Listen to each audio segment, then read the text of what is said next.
How does Social Security define disability? For adult claimants, including disabled adult children, Social Security defines disability as the inability to engage in any substantial gainful activity by reason of any medically determinable physical or mental impairment which can be expected to result in death, or which has lasted or can be expected to last for a continuous period of not less than 12 months. As you see, the definition is made up of several requirements. But before we go into some detail about what each part of the definition means, I'd like to point out that it is often difficult to tell whether or not work that you performed after the date you are claiming disability will prevent you from being approved. Sometimes the only way to know for sure is to file a claim.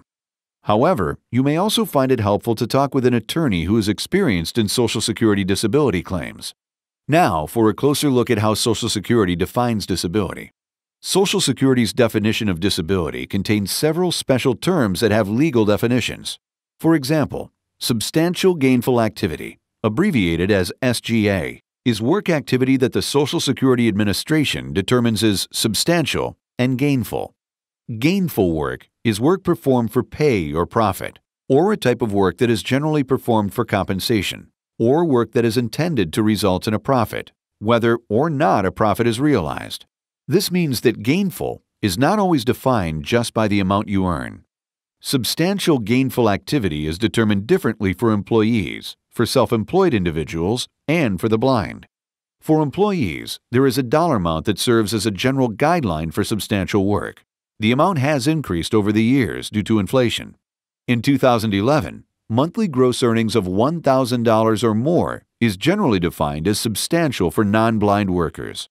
The SGA guideline for blind workers is an average of $1,640.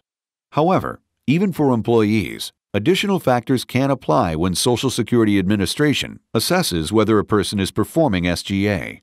The SGA assessment for self-employed workers is even more complex than for employees. For example, the work of blind self-employed workers is evaluated considering countable earnings. However, under Social Security rules, some types of earned income are not counted when assessing whether the work is substantial. Non-blind self-employed individuals who are performing what Social Security calls significant services and who have a profit equal to the current SGA guideline are considered to be doing substantial work. If a self-employed worker is not turning a profit equal to the SGA benchmark level, but is performing work that is comparable to the work of non-disabled workers in the same business, then his work may be determined to be substantial, regardless of the level of profit. If you think this sounds complicated, it is. Attorneys who are well-versed in Social Security law can help interpret how Social Security's rules apply to your situation. Lastly, let's look at the requirement about being disabled for 12 continuous months. Despite the definition saying continuous months, in some cases, the months don't really have to be in a row. For example, if you became disabled and stopped work, then returned to work for less than 6 months, and then stopped work again due to the same condition that caused you to quit working in the first place, your brief return to work might be considered an unsuccessful work attempt. If it is, your months off work on either side of the unsuccessful work attempt would be combined and all count toward the 12-month disability requirement. For more answers to your Social Security disability questions, go to disabilityadvisor.com or call 1-888-393-1010.